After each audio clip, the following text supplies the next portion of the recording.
Welcome to Burlap Teachers. Enjoy the video. You'll start by confirming prerequisites: bridge or Wi-Fi model, phone on the same 4 GHz network, Bluetooth on.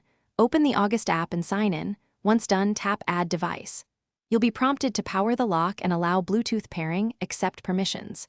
The app scans. When it finds your lock, select it. This initial pairing establishes a secure channel for configuration, which is why Bluetooth is required before the lock accepts Wi-Fi credentials.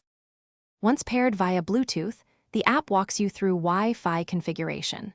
Choose the network and carefully type the SSID and password. Make sure capitalization matches.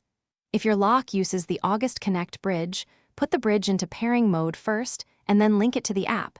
The bridge relays Wi-Fi to the lock.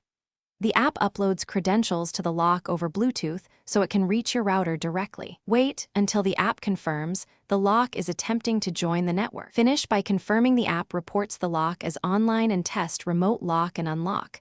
This verifies Wi-Fi access. If it doesn't appear online, make sure Bluetooth pairing completed, then reboot your router and move the bridge or lock within about 10 to 15 feet of the router to improve signal.